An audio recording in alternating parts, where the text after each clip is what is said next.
Clearly, how to make yourself the least popular person at any Jewish community event is to stop when people are catching up, schmoozing. Let's call it schmoozing. Actually, it's the second least popular. If I was to interrupt later when there's food and drink, then I know I could be in trouble. So, good evening. If you are sitting, can you hear me okay? Yeah. If you are sitting on a row where there's a few spare seats, and those spare seats are in the middle, and you're at the end, just shuffle along a little so that the latecomers can find their way in without stepping on your feet. There we go. If I could also ask you to please turn any mobile phones or any other devices onto silent. Feel free to take photos and video clips unless any of the speakers ask you not to, but just keep the flash off so we don't blind anybody when they're up here.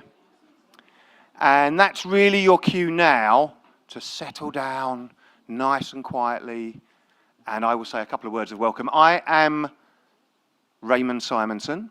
I'm the very proud CEO of JW3, the only Jewish community centre and arts and cultural centre of its kind in the UK. It's a pleasure to welcome so many familiar faces back here and to see so many people who I've never met before, which I'm assuming for some of you it's your first time here. So if it is your first time, just give us a little whoop. It's a 25% whoop. I've got an ear for it. Okay. So welcome for your first time at JW3, and I hope it won't be your last. It's such an honour and a pleasure to be here today, particularly because this is not my event. Right? I'm not running it. I've just been asked to say a couple of words of welcome and introduce the speakers throughout the evening. And to be honest, I get asked to do a lot of things in the community, and I've had to learn to politely say no. But when somebody asks you to do something for JCORE, or when somebody asks you to do something for Edie, you don't say no, right? I think we all know that. And actually, that's because she's one of the most remarkable leaders in the community that I've ever had the pleasure to work with in the 30 or so years that I've been involved working in the community. So this is a personal pleasure to stand up here tonight. Because we are here for two reasons. We're here to celebrate and to mark the launch of HIAS+JCORE in the UK, and also to celebrate 46 years of outstanding leadership of Dr. Edie Friedman. And we're going to do both of those here tonight. Yeah, that does deserve a cheer. It's those of you in the audience, those of you here that are Jewish and recently celebrated the festival of Purim, think about this as the opposite of when we hear the name Haman, we boo. When we hear the name Edie Friedman, we just cheer. So every time throughout the evening you hear her name, just feel free to just break into a spontaneous cheer. I could see she's just looking embarrassed about that now, but she's going to have to enjoy it. So without further ado, I'm going to invite our first two people on the stage. I'm just going to give a brief introduction of them, and then I will slip away and they will step up. I'm going to invite up Mark Hetfield and Adam Rose. Some of you know them, but I'll just let you know who they are. Mark first joined HIAS in 1989. He was a caseworker in Rome.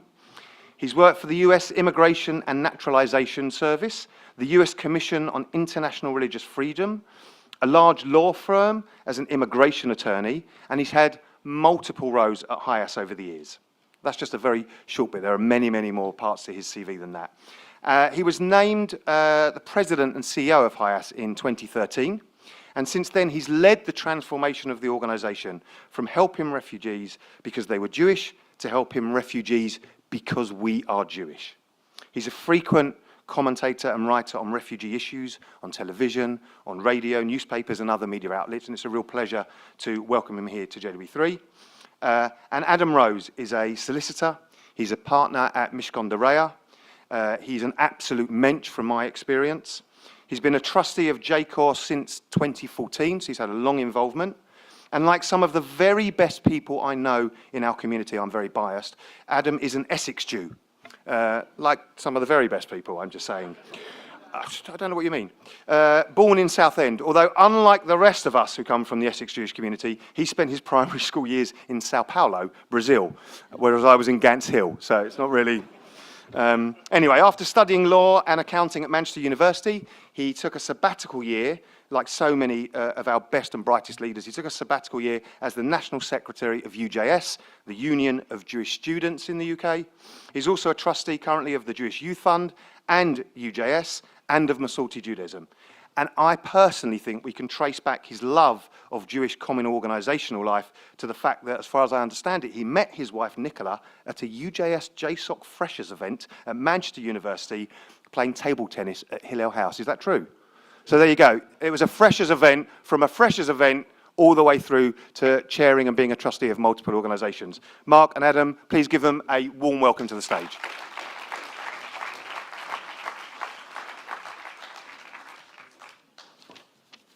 Thank you, thank you. Good evening. I'm absolutely delighted to see you here tonight and see so many of you here. As Raymond said, I've got two topics to address. First, why HIAS+JCORE and what's our purpose? And second, Edie. I meant to whoop, remember. Let me start with HIAS+JCORE. JCORE exists to be the Jewish voice in the UK on race and for asylum seekers and refugees. We're one of the very few significant organisations in the Jewish community that is entirely outward-facing. Our beneficiaries are not the Jewish community or Israel, but those from other communities with whom we seek to build anti-racist bonds and for whose asylum-seeking and refugee members we seek to improve rights. We both campaign and we do. We organise demonstrations and petitions. We have quiet meetings with politicians of all stripes. We organise rabbis, communal leaders, and concerned members of our community to write to editors. We educate our youngsters. We raise money for clothes and other necessities that our country, the sixth wealthiest in the world, seems unable or unwilling to provide. And we do as well. Our JUMP programme, which puts together adult befrienders and young unaccompanied asylum seekers and refugees, is something that I consider very special. Often our JUMP befriender is the only person providing of themselves unpaid to a young person who has turned up in the UK with no family to support them. We will be expanding JUMP's reach and adding to it other practical programmes to support refugees and asylum seekers. Our Refugee Doctors programme aims to provide mentoring by NHS doctors to refugee doctors whose qualifications we don't recognise, but who want to explore how they might get back to doing what their original training in their original country prepared them to do. And we're living in extraordinarily difficult times, where our Home Secretary dreams of sending people who've been trafficked to the UK off to a continent many will have fled. JCORE has been fighting these causes for some 45 years, and tonight sees the formal launch of HIAS+JCORE. HIAS, as Mark Hetfield will tell you, is an extraordinary organisation with its own 100 years of history, activism, and doing. And in joining forces with HIAS, JCORE aims to get into a position where it can do more campaigning, and more doing. A louder voice, a bigger reach. Not just talking, but real tachlis. And what HIAS+JCORE is about is leading the UK Jewish community's voice on anti-racism and asylum and refugee issues, amplifying the voices of support from our community for those communities and for the individuals who can benefit from our support, and doing more and bigger. So tonight sees the launch of an organisation that has existed for 45 years, under a new name. HIAS+JCORE will be led by Rabbi David Mason, with his Deputy Director, Amos Schonfield. Both are passionate campaigners for the very issues that JCORE works hard to support, and I'm delighted that they have agreed to join us. I'm delighted also at the hugely positive feedback I've had from around the community on their appointments. With its new arrangements with HIAS+JCORE gains access to a more global platform too, to keep its place in our community and country, but also to be part of a worldwide campaign and a group of activists. And I welcome the chance for us to work alongside campaigners in the Americas and Europe and around the world. But it's important that as a chairperson, I note one thing very clearly. We are a UK charity responsible primarily for our own fundraising and our own development. So whilst tonight is not an overt fundraiser, although it won't stop any of you from donating, tonight is a celebration and a recommitment. In all the newness of our coming together with HIAS, one of the key things that we will work to ensure is that HIAS+JCORE maintains its unique Britishness. So talking of people who are uniquely British, let me turn to Edie. Dr. Edie Friedman came to the UK in the 1970s, inspired by her experience of the American Civil Rights Movement, and wondered what could be done here and what she could do. And in setting up JCORE, and then in running it, in inspiring countless of us to join the campaign, to do something useful, to give of our time and of our money, to make a JCORE that the wider non-Jewish community of organizations working for better race relations and for the rights of asylum seekers and refugees recognizes as representing a very Jewish perspective, Edie has been the engine of all of this. As I've said elsewhere, there are few people who can be referred to by one name only: Madonna, Beyonce, Kylie, and to that list, we add Edie. Mark.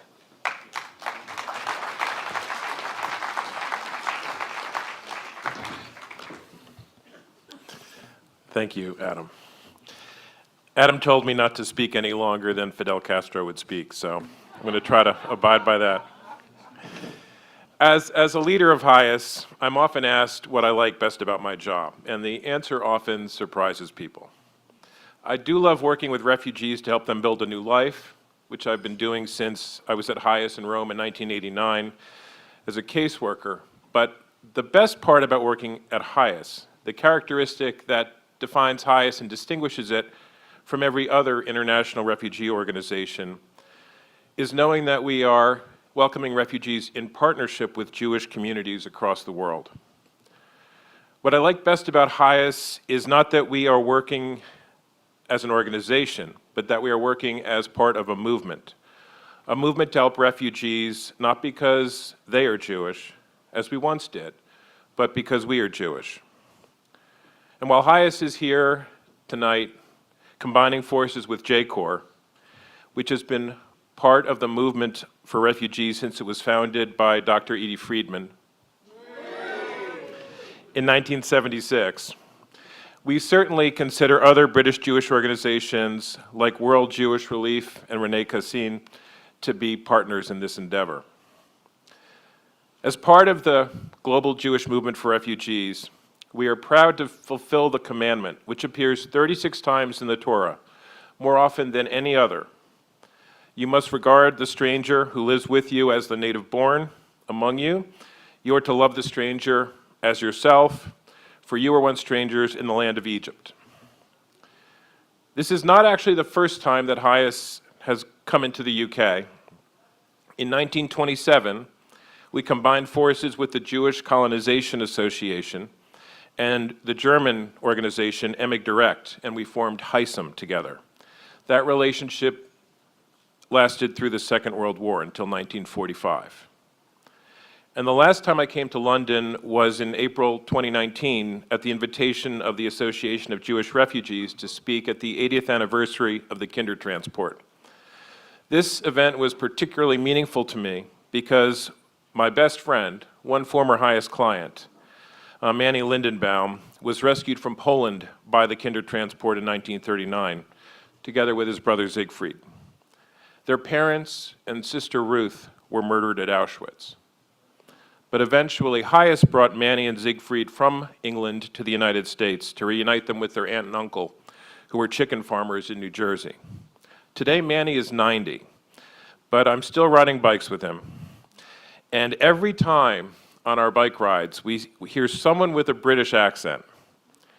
He stops and he says, "I want to tell you that your country did a very good thing. Your country saved my life, and you should be proud of that."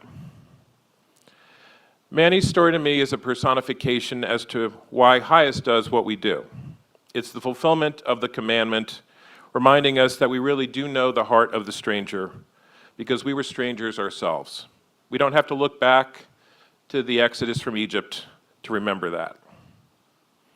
And this event is important to me, the event that I spoke at in 2019 with the Association of Jewish Refugees, because it was the first time that I connected with JCORE and with Adam and Edie. And it was that meeting which eventually led to tonight and the creation of HIAS and JCORE in the UK. And we have to say there is no time more important for HIAS and JCORE to launch this partnership than now. In December 2020, during the pandemic, the High Commissioner for Refugees, Filippo Grandi, and HIAS signed UNHCR's first global memorandum of understanding with any faith-based NGO. And HIAS works in partnership with UNHCR on 5 continents. HIAS's strongest asset is our connection with Jewish communities across the globe, as there needs to be a global Jewish response to the global refugee crisis. And it is that connection that we bring to JCORE. Instead of living up to the promise of the Universal Declaration of Human Rights, which, by the way, was drafted by a Jew, Rene Cassin, which declared that the human right, that seeking asylum is in fact a human right, there is also not only a global movement for refugees, which we are part of, but there's a global movement, even by democratic countries, to undermine the Refugee Convention and to undermine the right to seek and enjoy asylum. In the United States last night, I'm proud to share with you that HIAS presented 5,100 comments from community members across the United States protesting the Biden administration's effort to bar people at our borders from seeking asylum and to push asylum seekers south. Last night, some of you were in front of Parliament protesting the UK government's efforts to banish asylum seekers to Rwanda, following an initiative which, let's be frank, was first piloted by Israel, a pilot that was struck down by the High Court of Israel, which is itself under attack today by the Israeli government. Last month, incoming Director of JCORE, Rabbi David Mason, visited HIAS in Israel and saw firsthand our work to preserve the right to seek asylum in that country, in the Jewish state. And we all know that Europe is now doing its best to return asylum seekers to Turkey. The Refugee Convention of 1951 was written out of the ashes of the Holocaust to ensure that never again would anyone be trapped inside their country of persecution. As Jews, we have an obligation to protect the human right to seek and enjoy asylum, and doing so requires a local response and a global response. HIAS, joining with JCORE, is proud to be a part of that global response, working together with our other partners across the globe and here in the UK to welcome the stranger. Thank you again for joining us for this really important occasion.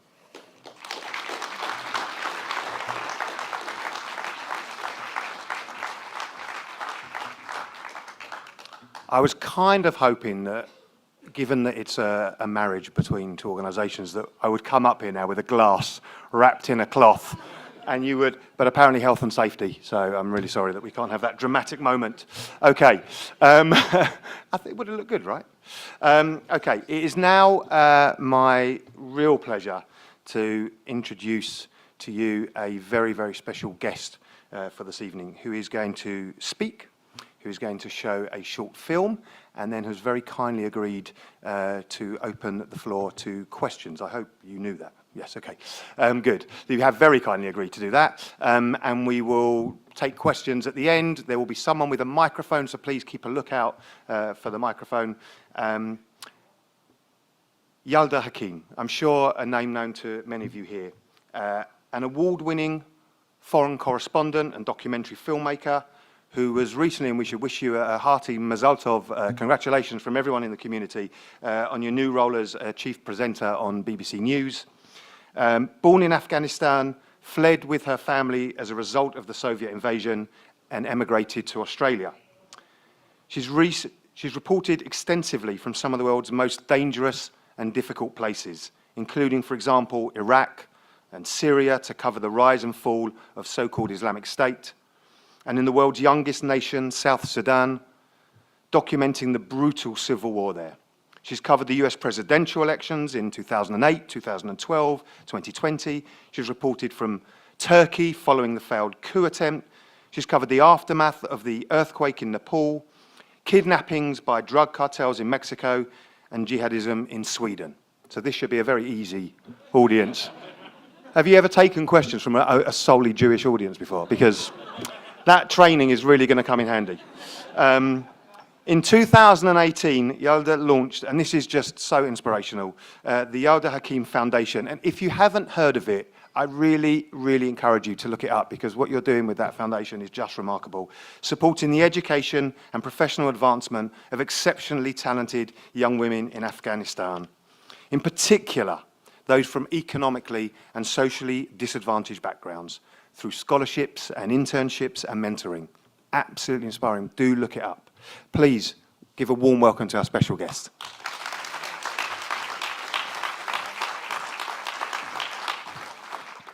Thank you so much. Thank you. I'm so grateful for those kind words, and I'm so grateful for this invitation tonight. Before we begin, I have a short film that I recently shot in Afghanistan about 3.5, 4 weeks ago. So I'd like to show you that, and then we can carry on with the conversation.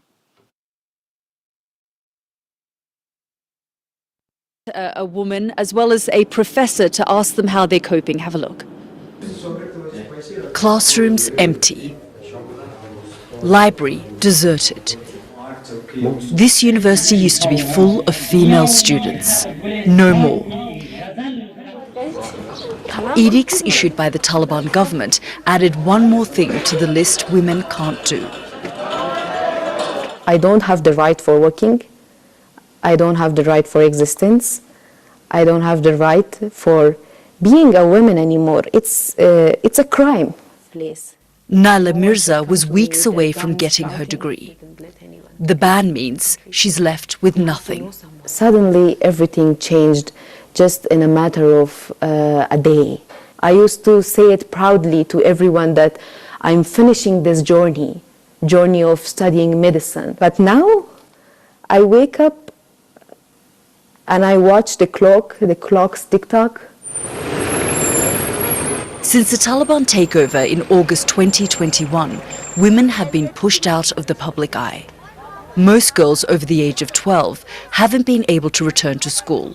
Women have been banned from parks and gyms and can only travel with a male guardian. Despite this, women have been speaking out.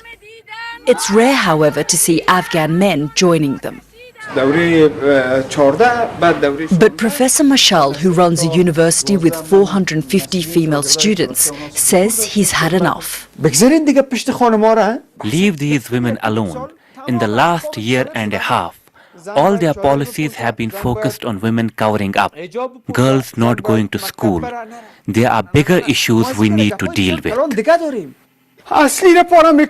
In a rare act of defiance, the professor tore his academic records live on television, going viral on social media. He asks, where are all the men? I call on fathers to take the hands of their daughters and walk them to school, even if the gates are shut, even if they are not allowed in. They should do this daily. It's the least they can do to prove they are men. Many of those who have criticized the new rulers have been arrested. I know what I am doing is dangerous. Every morning, I say goodbye to my mother and wife. I tell them I may not return, but I am ready and willing to sacrifice my life for 20 million Afghan women and girls. Thank you very much, Naila John, for joining us. In every interview I've done, Naila has said she will continue to fight for her rights. But this is the shot as she fled the country. It's over for me. I mean, staying here and staying dead is the same thing. The ban is temporary, says the Taliban government. They claim they're trying to create an Islamic learning environment aligned with Sharia practices. But until more men stand up, will anything change? Marzia Babakhel, a former Afghan judge who now lives in exile in Manchester, talked to me about the challenges that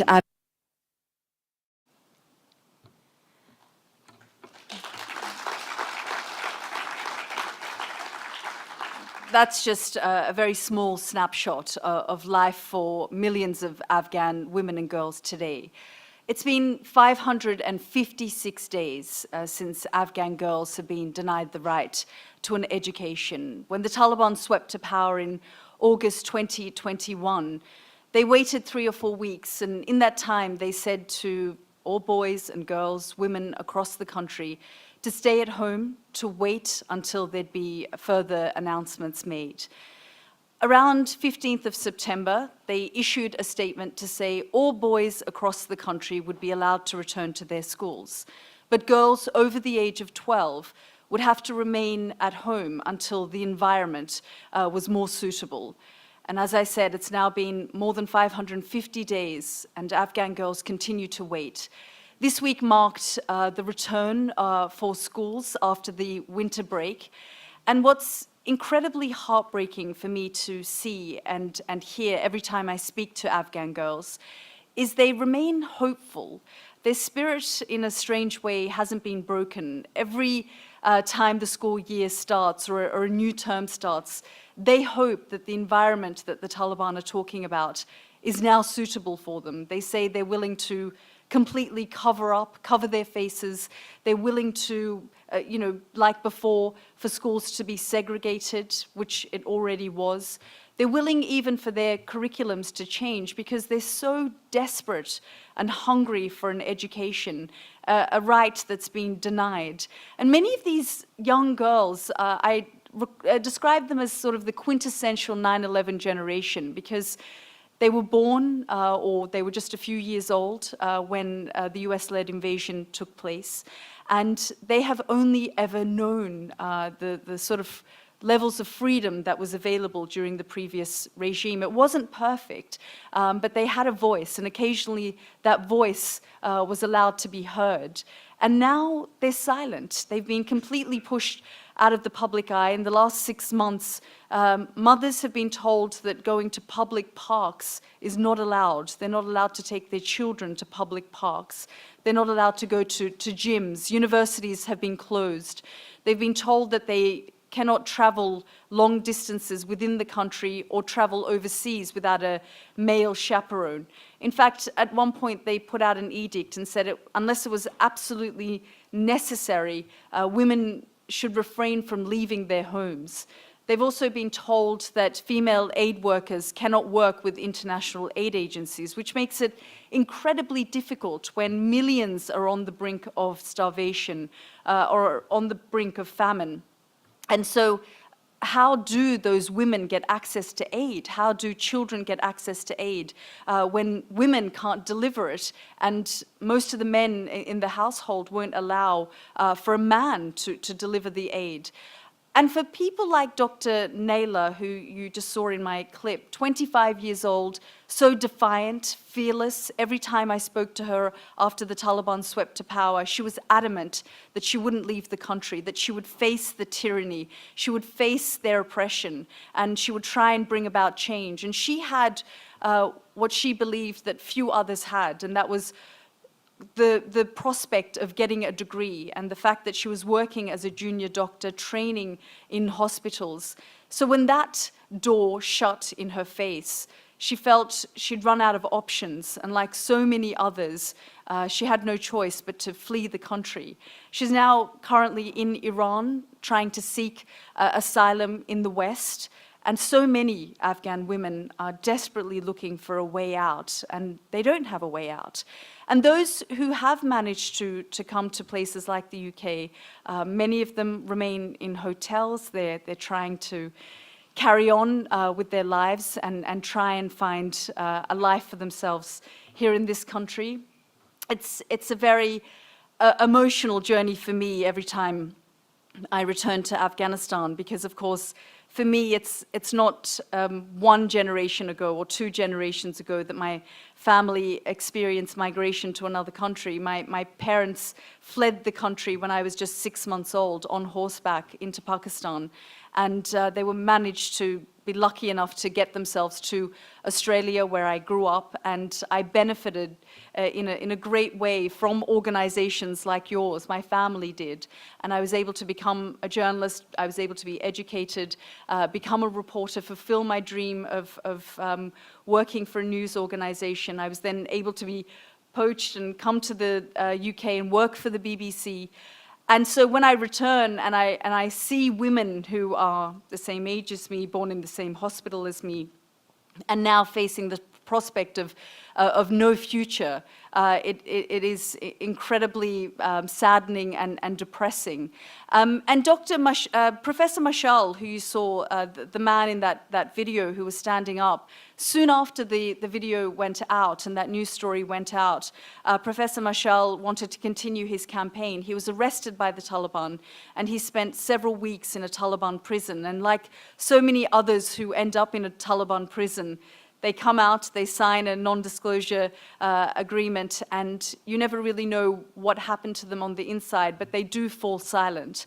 And today, we've also learned that another women's rights activist, education activist, Matila Wessa, is spending his second night in a Taliban prison. He has campaigned in some of the most remote parts of the country, taking on Taliban leaders, tribal elders, to try and help them understand that education for women and girls is a part of Islam, it's a part of Afghan culture, and it shouldn't be denied.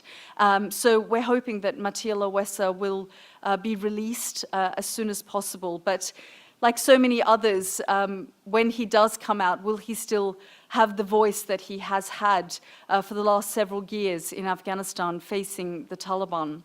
I'm so grateful for the work that your organizations do for the Afghan community. I know that many synagogues were full of clothing, food, nappies for the families who arrived in this country. So thank you for everything that the community has done for the Afghans who have arrived here. And if you have any questions, I'm happy to open up the floor and take any of your questions.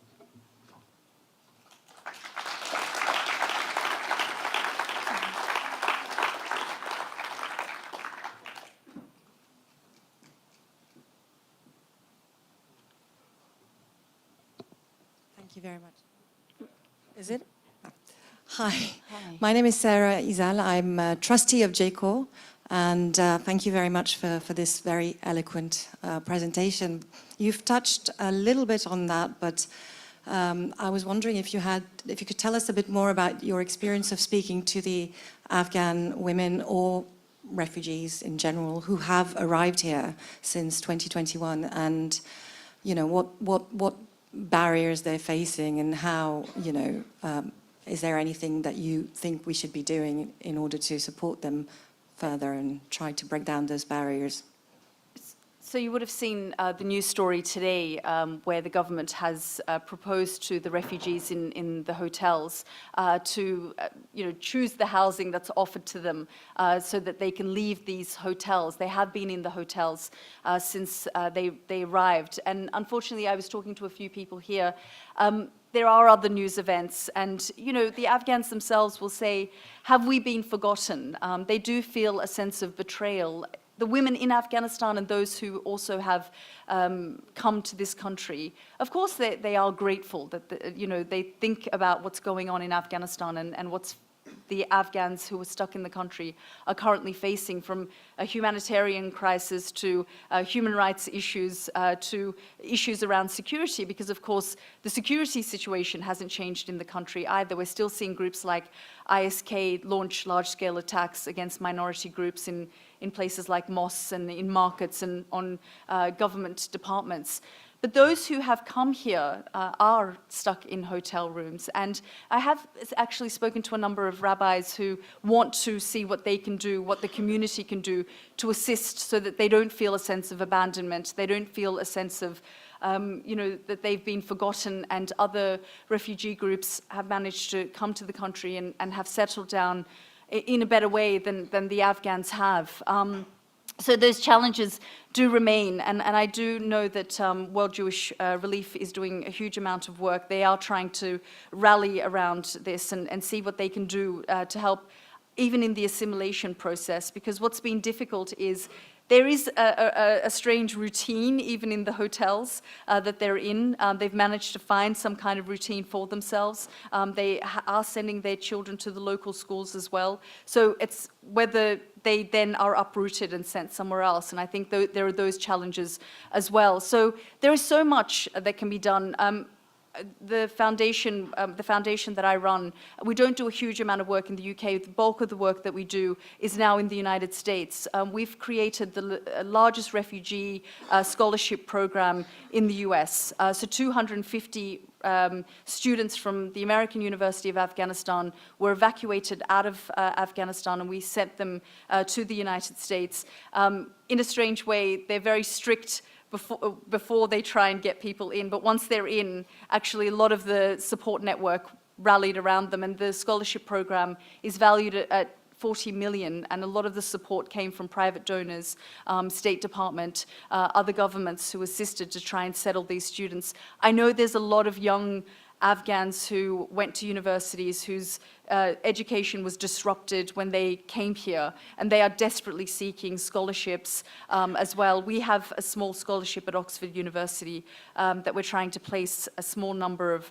students, but the requirements are actually, there's a lot of, they're very stringent in terms of requirements. So if there are people who are running universities or connected to universities who think that they can open up some scholarship programs, I think that will also be very helpful.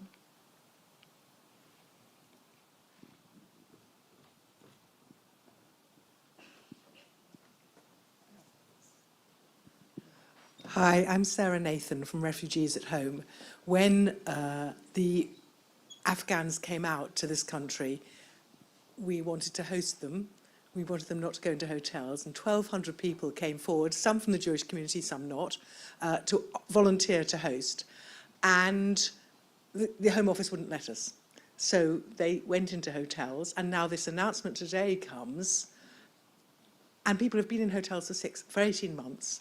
They a lot have mental health difficulties, a lot have big families, a lot are fixed where they are and have children in education.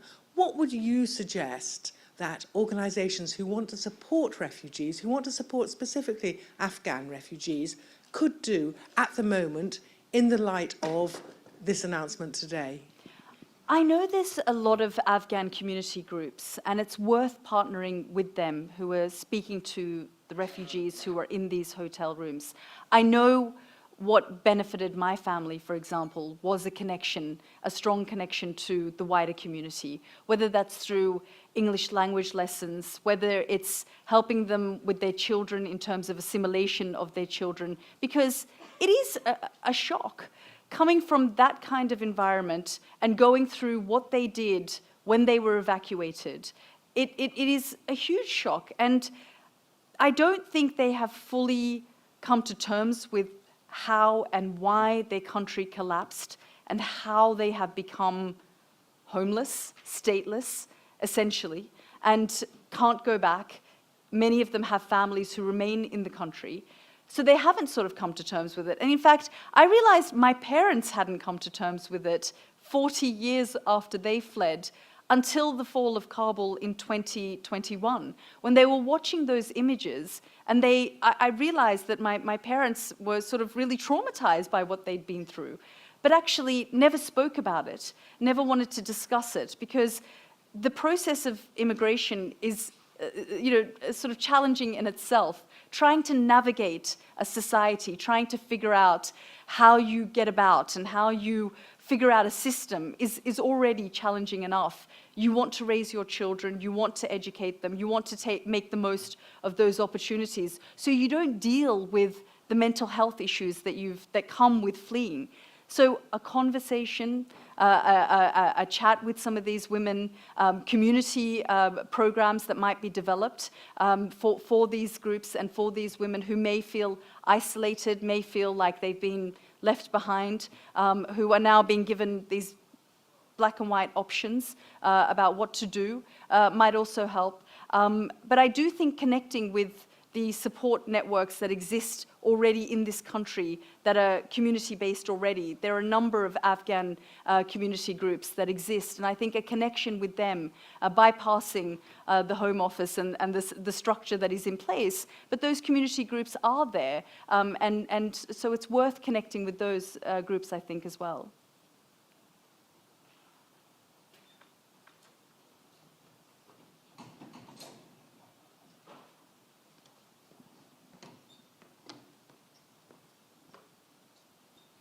Hi, Yalda. Thank you so much for talking to us. It's really inspiring. My name is Nina Morris Evans. I teach at a school nearby, a state comprehensive that happened to be selected to take in the whole Afghan refugee population in Camden. Oh, wow. So we've got a couple of hundred now in the school. I've got two questions, having kind of worked with them for the last year and a half.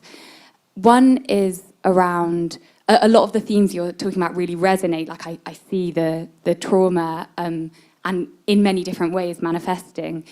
One question is around what you were saying about relocation. Sometimes they kind of randomly, we teach them, we love them, we give them, what we can, and then they disappear. I wonder whether there's any role for teachers or for other institutions to fight more to keep them, and what you kind of think about that, or if you know of organizations that could offer support to keep them. And the second one is about sensitivity. So a lot of the girls they say they don't want to go to university, even if we can teach them English quickly enough, and how we sensitively might promote a raising of aspirations among people who might have not internalized some of those messages, and if there's anywhere that we should be looking to work with to do those things. Thank you. I think a lot of that, just to answer your second question first, a lot of that comes from within the home. The pressure that these girls may face. I have spent a lot of time in secret schools in Afghanistan, underground schools that operate from basements. They're not necessarily teachers who are running these schools, they're mothers and they're other women who are doing other things, but they feel it's important to ensure that there's some semblance of learning throughout the day, rather than for these girls to completely lose hope and stay inside the homes. And I recently, when I was there 3 weeks ago, I met a young girl, she was 14, and she said to me, I'm dealing with the Taliban on the outside, and then I weirdly deal with the Taliban on the inside. And she was talking about her relationship with her father and how he didn't want her to go to this secret school on a daily basis. He was worried about the risks involved of making the journey as well to the secret school. But also, she said that they would give her a lot of tasks to do in the morning. So, sometimes she said, I'd wake up at 5 o'clock in the morning so I could finish all the chores by 7 so that I could go to this secret school.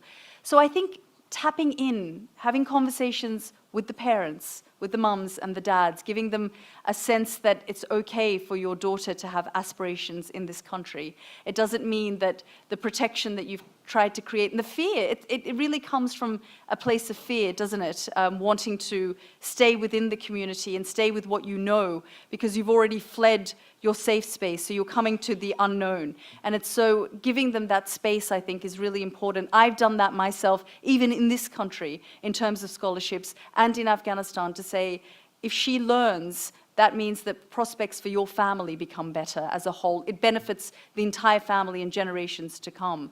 I do think it's incredibly sad that children become attached and they learn to open up and then they're moved on. I'm not sure exactly whether there are teachers' associations that can work directly with the community or with the Home Office or with the Department of Education to see if there's a way to create more protection around the children, so that they're not moving around and being sort of destabilized in that way is incredibly unsettling. They've already moved once and come to another country, and then to be moved around multiple times from school to school is also hugely unsettling. So if there can be a way to keep them in the system, I think that's the one thing that these communities, the community is now grappling with in the hotels, because they do weirdly feel settled in that local community and they now have to uproot and go elsewhere. So, but thank you for everything that you're doing with your school.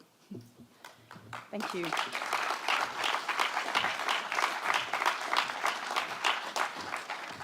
Wow. Thank you so much. Tashakur. I may not win points for the pronunciation, but I gave it a try. Okay, and now on to our star of the evening. You can have one whoop at the first mention of her name, but then let me carry on the introduction, or we'll never get there. We are here to celebrate and to honour you, Dr. Edie Friedman.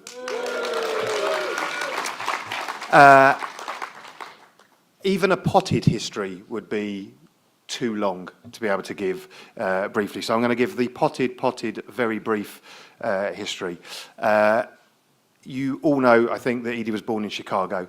And we know that as a student in the 1960s, she was heavily influenced by the civil rights and peace movements.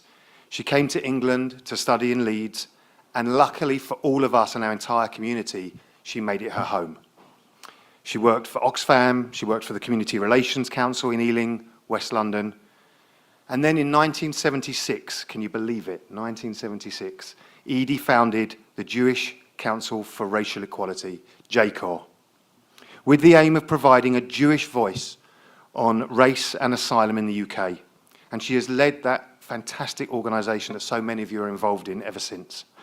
And over the next 46 years, JCORE campaigned, together with the UK's black and Asian communities, taken race equality education into Jewish schools, supported refugees and asylum seekers through innovative projects, and so much more. In 2008, Edie co-authored Reluctant Refuge, the story of asylum in Britain. She's also authored and co-authored a series of race equality education resources covering from primary school all the way through to adult age ranges. On a personal note, and you may not even remember this, but sometime in, I think, the mid-late 90s, when I first met you and when we were first introduced, I was working for the UJ. I was working in informal Jewish education, supporting youth movements and youth groups across the UK. And I was working on a project and trying to get my head around the fact that there wasn't enough kind of racism and anti-racism education going on in Jewish youth movements, and not enough black, non-Jewish and Jewish conversations going on amongst our youth. And Edie introduced me to, well, he's now Lord Simon Woolley, the founder of Operation Black Vote. I'm sure some of you know Simon. Introduced me to him, and he let me take him into Jewish schools and to Jewish youth groups, and we ran seminars, which Edie really inspired me and helped me work on. And I roll forward to 2020, and we went into lockdown and we closed this building and we moved everything online, you know, within a few days, and so many of you attended so many of the events. And when George Floyd was murdered and Black Lives Matter was really in the forefront of people's minds, we had a conversation and said, it's just not a big enough conversation in the Jewish community. And I said to Edie, we'll do an event now, we'll do it online, we'll lead the Jewish community in this. And Edie helped us put together a brilliant panel. And again, it was wonderful to invite back Lord Woolley. And I introduced him at the event, and he said, much to my surprise, yes, I remember working with Raymond. He took me to the Jewish youth movements back in the 90s, thanks to Edie. And it was amazing, that connection. And that panel with you and with David Lammy and with Nadine, who I think I saw is in the room tonight, Nadine Batchelor-Hunt, over 5,500 people joined us for an online event that really set the tone of the conversation in the community. And that's what Edie does. She sets the tone of the important conversations in the community about these issues. So without further ado, you didn't come here to hear me. We came here to hear Dr. Edie Friedman.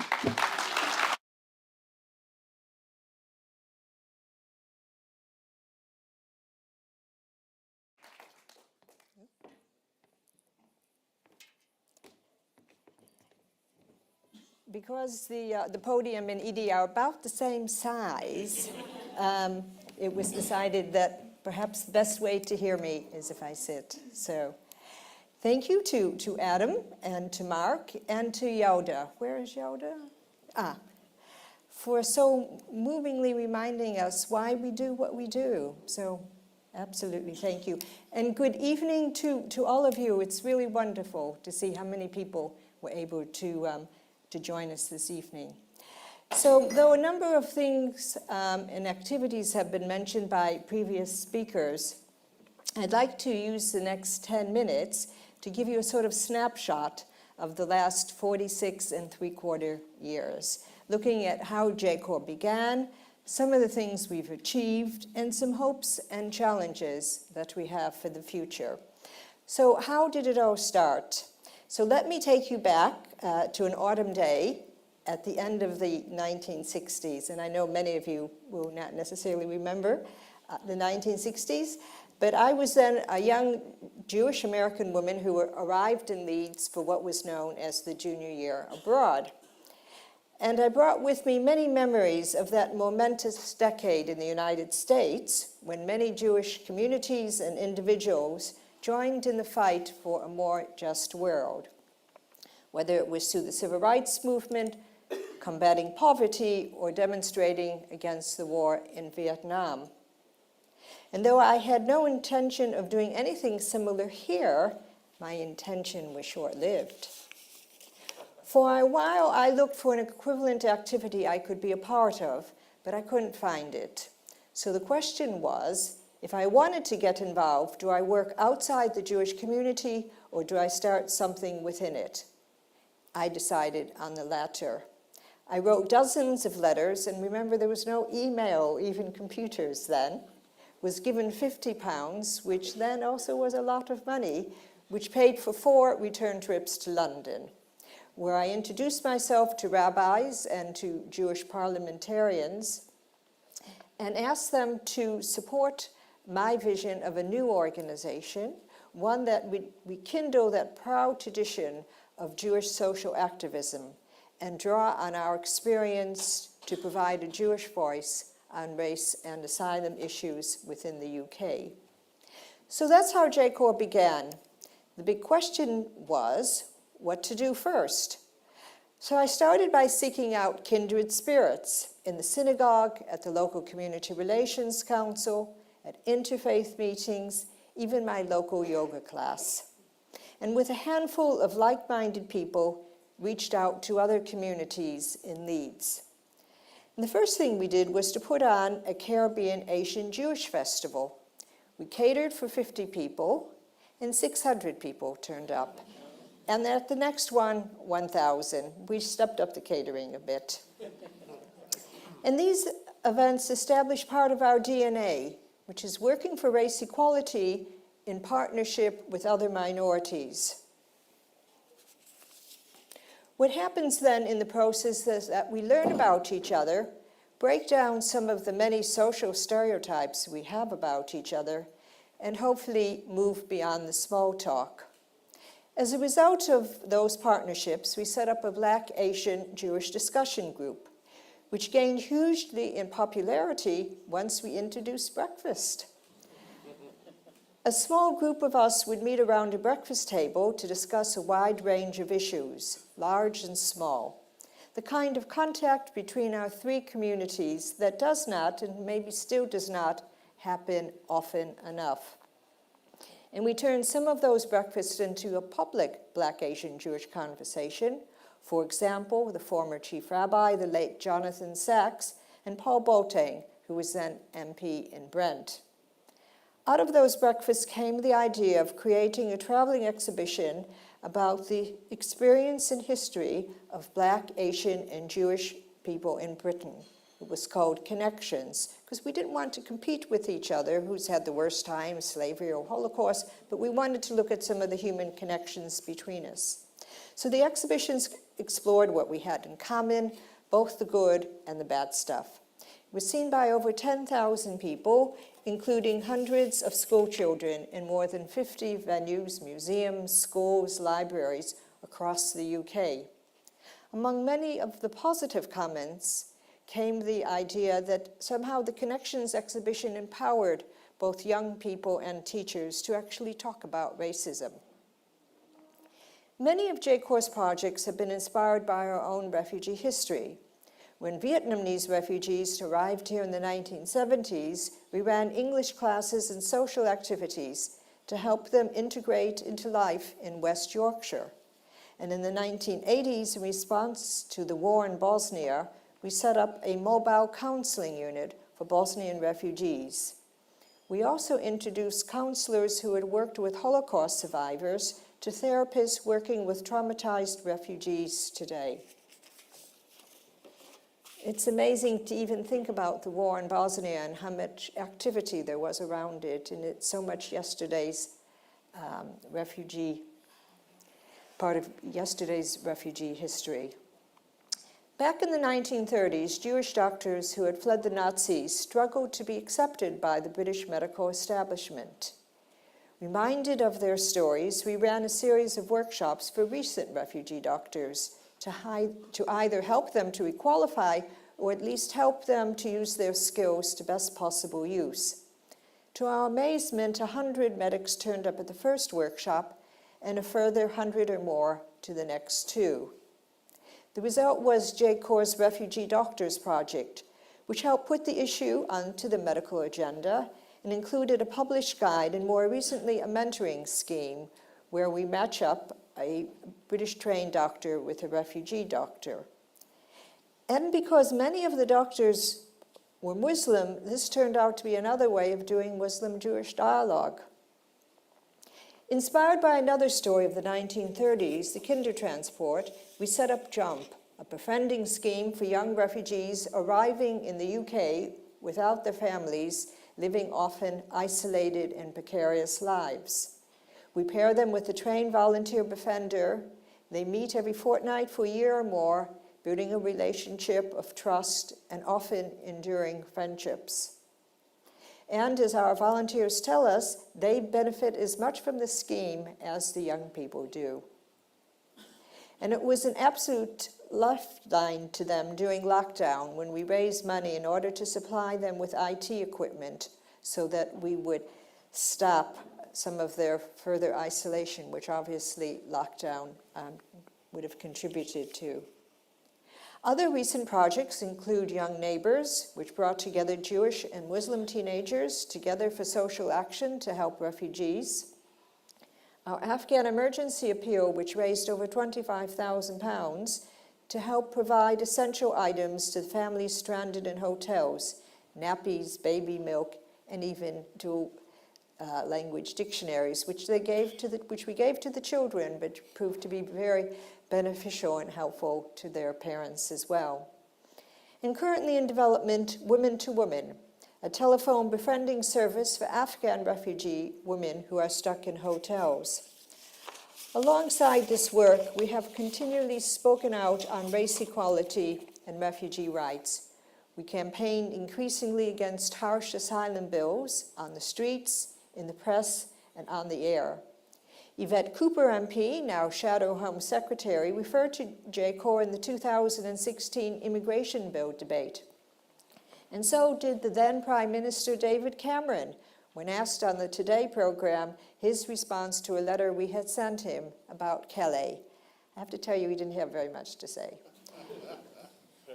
And more recently, I debated with the former Conservative Minister Anne Widdecombe on Radio 4 about sending asylum seekers to Rwanda. We've lobbied for the rights of asylum seekers to work and support their families and for the right of child refugees to family reunion. We raised awareness of institutional racism in the wake of the murder of George Floyd. We're involved in the campaign for the memorial to the victims of the transatlantic slave trade.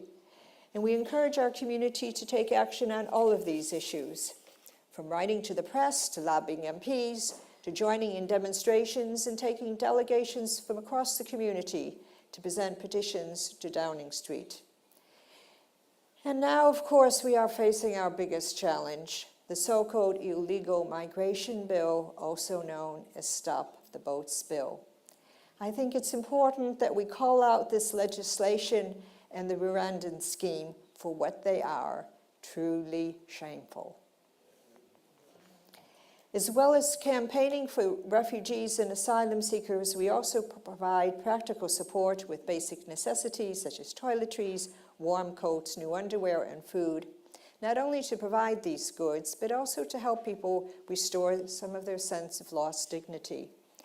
And of course, we have a responsibility not only to stand up for the rights of others, but also to transmit those values to the next generation.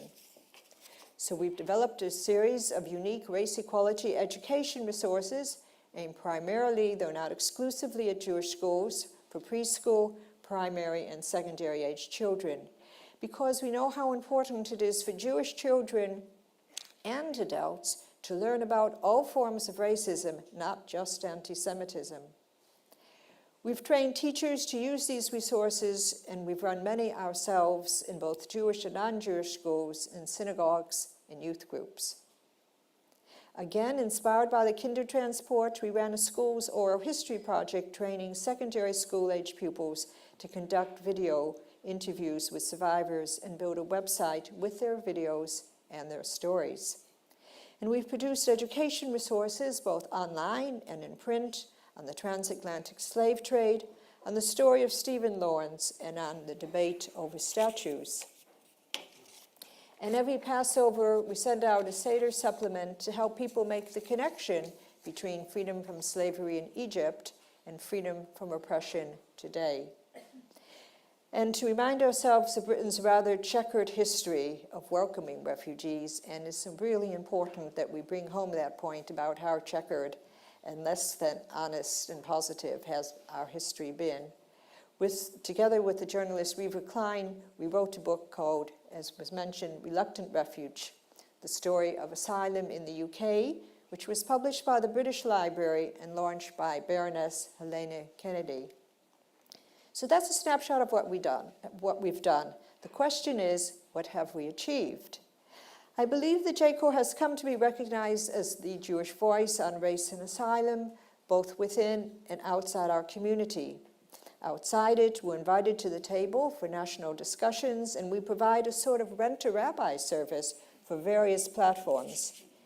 JCORE has many friends and allies among members of the House of Commons and the House of Lords, among chief executives of refugee charities and anti-racism organizations, and among leaders across Black and Asian communities.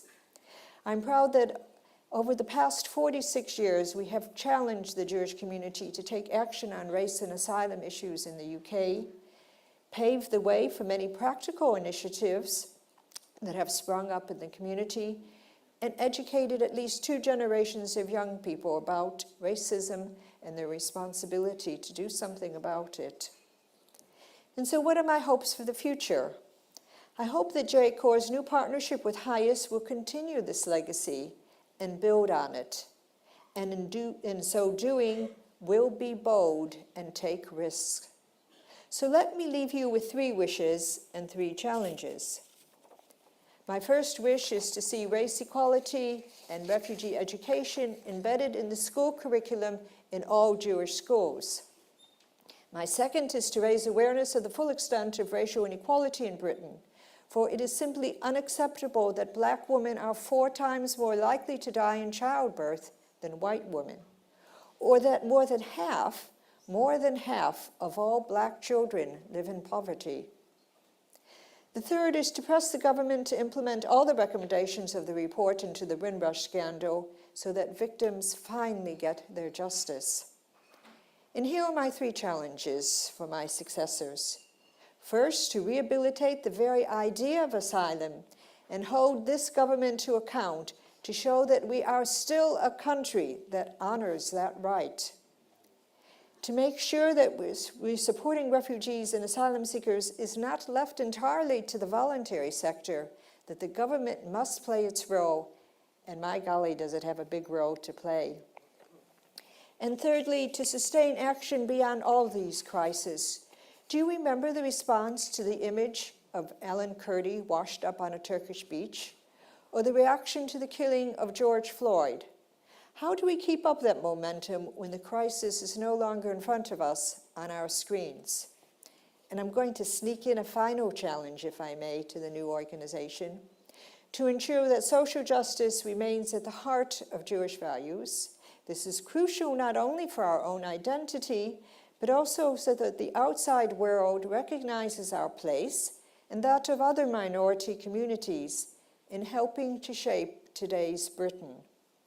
It's been a privilege to have developed this work over the past 46 years. I, of course, was a toddler when I started.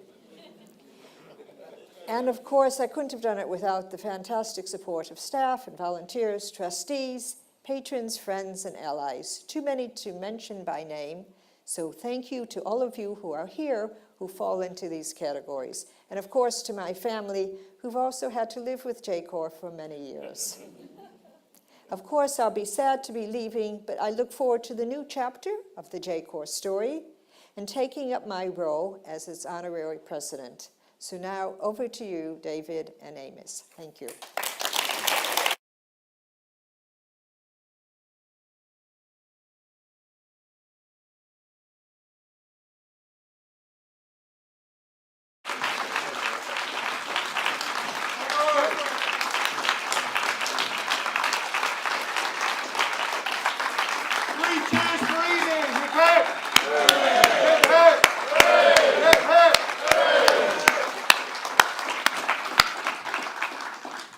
I want to announce tonight the launch of a new annual award for contribution to the causes of race relations and for the rights of asylum seekers and refugees, which we're honoured to call the Lord Dubs Award. Sadly, Lord Dubs can't be here tonight, but I know how delighted he is that the first winner of the Lord Dubs Award is Dr. Edie Friedman, for her tireless work over many years for racial justice and for the rights of asylum seekers and refugees. Congratulations, Edie.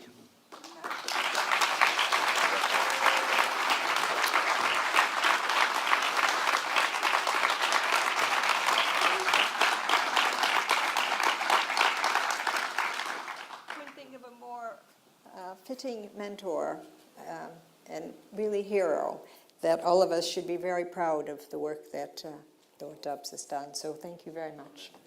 The second thing, and finally, I'd like to do is to invite Anna Isaacs, Edie's daughter, to come up to present Edie with a more personal gift. Anna. Hi, everyone. As Edie's daughter, I've grown up with JCORE.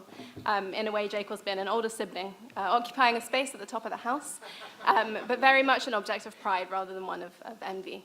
And although over the last several years I haven't been quite as intimately connected with the day-to-day runnings of JCORE, it's had a really profound and long-lasting impact on my life and on the things that I've chosen to do. So as JCORE's youngest sibling, I just wanted to give you this book of pictures and tributes from many of your admirers. I thought I would just read one. I don't want to embarrass you, but one of these messages would be nice to read. So this is from Jason Strelitz, so I don't think it's here, but was one of JCORE's chairs. From the first time I met Edie, I felt I was with someone unique in our Jewish community. She wore her values so loudly and proudly. She is still the very meaning of indefatigable, persisting for years and years with passion, eloquence, and such a strong sense of justice. She has always taken on unfashionable causes, which she knew were right, seemingly undaunted by criticism from any direction, sometimes seemingly a lone voice.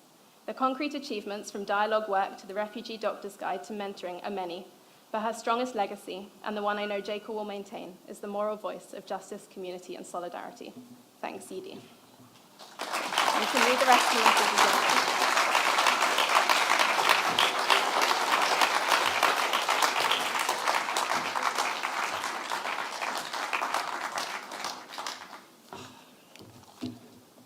That was just beautiful. Thank you so much.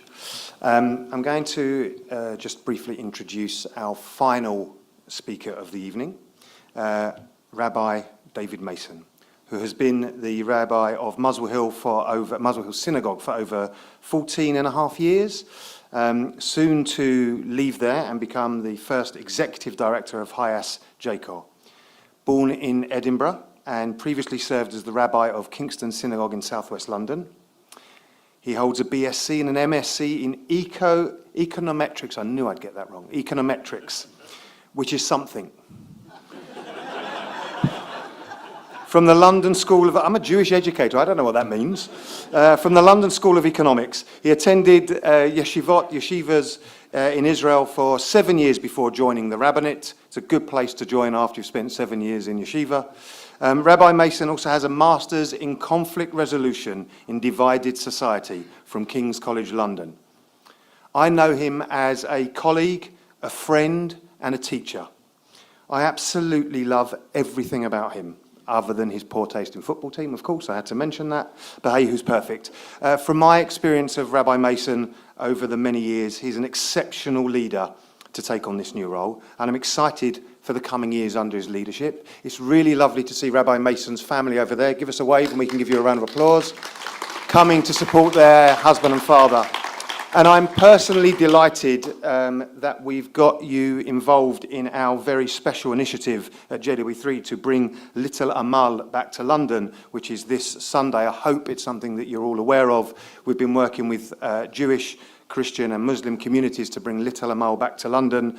There's going to be a walk, an interfaith day, starting at JW3, celebrating Pesach, moving through Camden and celebrating Easter. Celebrating Easter and ending up at Granary Square with an interfaith iftar, kindly supported by Dishoom, which I think has got people very excited as well. And we are really excited that you are joining us for that. And I invite all of you here to join us from 9:30 on Sunday morning at JW3 to really take part in Little Amal's very special occasion. So without further ado, Rabbi Mason.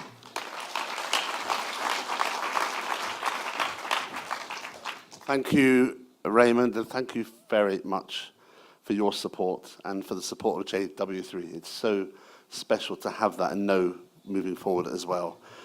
Firstly, I don't know how I'm going to follow Edie. Everyone? And I also realize that I'm the speech between you all and food. And that's not a good place to be. But I'll try nevertheless. So my great-grandfather was a rabbi in a town in southern Germany. His name was Emanuel Meyersohn, and I take my middle name from him.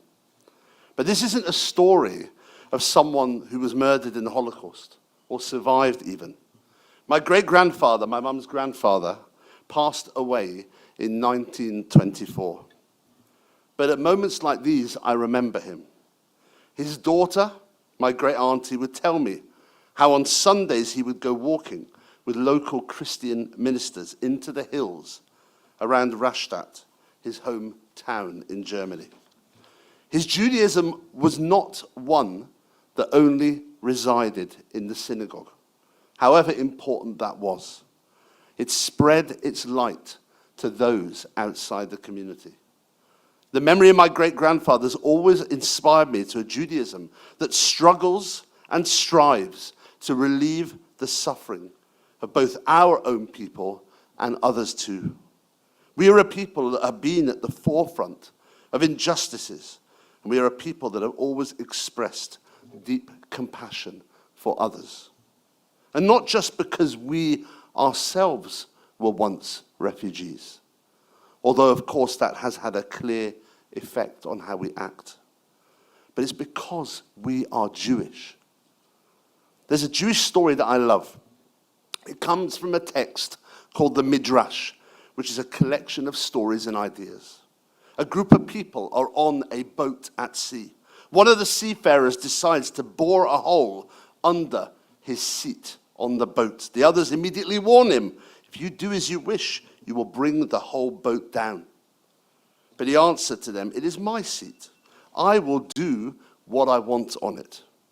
From this, the rabbis derived the importance of responsibility, or better still, guarantorship. Just like those on the boat, we are in society all connected to each other. Unlike the opinion of a late 20th century prime minister of this country, there is such a thing as society. And so while I myself went into the trade of my great-grandfather, a surprise to my parents, I must add, and became a rabbi, I always looked to connect my community with the world around, whether through interfaith projects, civic engagement, working with vulnerable communities, or raising money for local projects. And I always looked to build relationships with communal organizations that had that agenda as well. So it was not long until I happened on the work of Edie Friedman and JCORE. In fact, when I say happened, I should probably add in it was probably because of one Professor Stephen Frosch, who's actually in the room here and was the chair of my community. Knowing that there was such an organization as JCORE was so comforting for me. And seeing Edie's passion for justice was simply inspiring. I know, Edie, that it cannot be easy moving on from an organization that you founded and built. But what you created was something so critical for Anglo Jewry. And we feel a serious sense of obligation to take the organization forward and build on your legacy. What you must know is that I and the team have deep respect for what you built here and for your constant desire to right wrongs. I always felt for you when in conversation, because there always was a sense of sadness that there's so much was going, let's say, the wrong way in the world of government. I hope you will take comfort in the work that you undertook for nearly 50 years and the legacy that you leave behind. And so JCORE moves into a new phase, one that will be enriched by our new relationship with HIAS, which will only bring positives and opportunities to our work here in the UK. Of course, we know that the way things work here and in the US are different.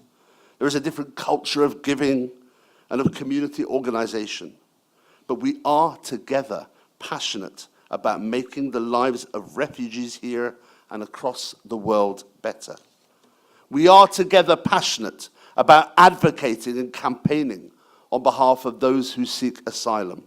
We are together passionate that the Jewish voice is heard full and clear on working against racism and building community cohesion.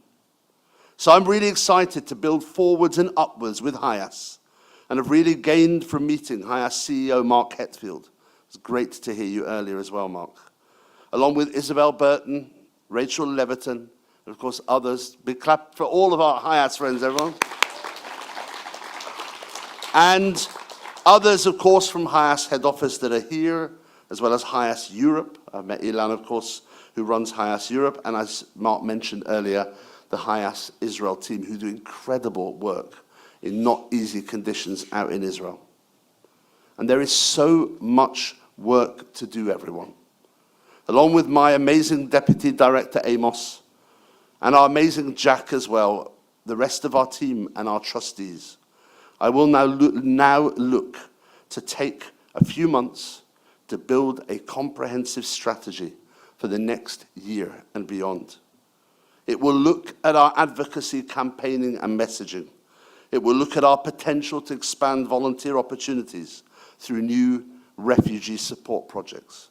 It will look at expanding and rolling out education for schools, youth groups, students, and synagogues. My aim with all this is simple. I want to mobilize the UK Jewish community to support and advocate for refugees and asylum seekers, as well as for a society that combats all forms of racism, along with growing anti-Semitism. And this will be open and inclusive. Jews from all denominations, synagogue members or not. I know it's hard for a rabbi to say that, but I mean it. Jews who support a variety of political parties and share a variety of political views. The more, the better. We will look to extend out of London and reach communities in other parts of the United Kingdom. As someone who was born and brought up in Scotland, this is definitely a priority.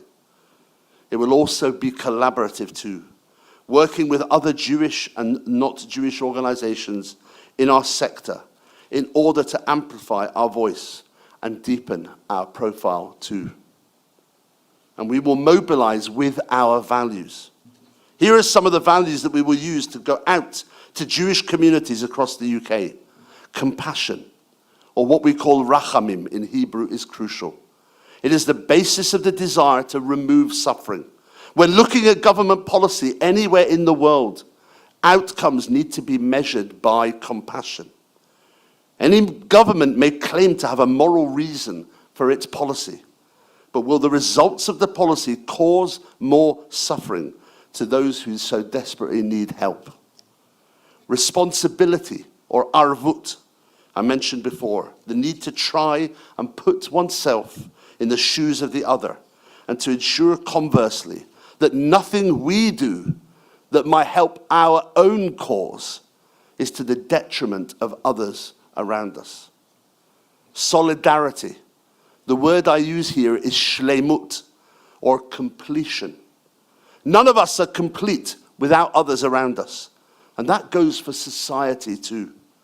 We have so much to learn from other religious and ethnic communities who are part of the UK society. And coming together and being curious about others has the potential to lower intercommunal hate. Partnership, gishur. The word gishur actually means bridging, or today, conflict resolution. And I think that that is a really helpful lens for us. We need to bring Jewish people, especially young people, together with those from other communities who experience racism. We can talk about how our communities experience racism as well as the existence of racism within our communities. This work does not need to be headline grabbing. rather building cohorts of ambassadors for community cohesion. These values will become a foundation for our work supporting refugees and fighting racism. They will allow us to bring the Jewish voice to the table, whether working with other organizations in the refugee sector, building specific campaigns, or talking to members of parliament and other politicians. We may not be able to change the world, but we can put forward a Jewish case for it, and clearly. And before I finish, I would like to thank the trustees of JCORE, led so well by Adam Rose. That you need a clap, actually, Adam.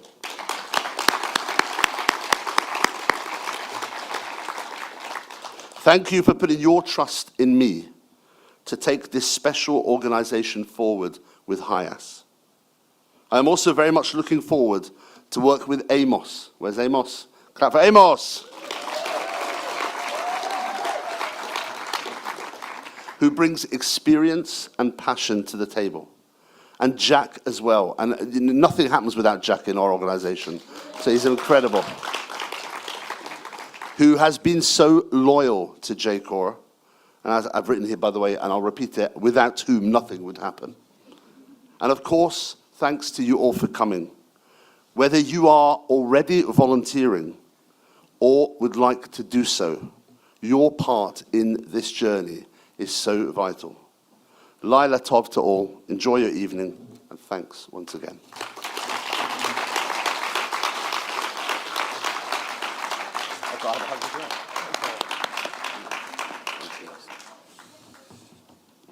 Okay.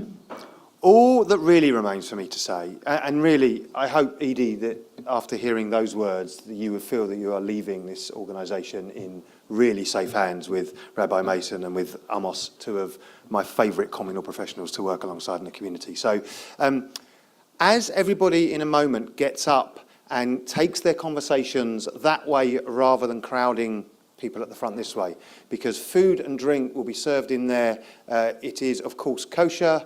It is from Baladi, now based at JW3 as well. So please enjoy it. Keep these conversations going. If you've been inspired by anything you've heard today, take some food and drink and carry on those conversations, because that's what JW3 is all about. And can I just ask, whilst you move over there, I'm going to ask all of the speakers to come up just for some photos together. I'm going to assume that that's something you would like to have, so I'm going to just take charge of that. So if the photographer could come and the speakers could get together for a photo, and maybe if there are trustees here, you'd wait back and then join for another photo with trustees, and then you'll join them in there and carry on those conversations. Is that okay? One more round of applause for everybody.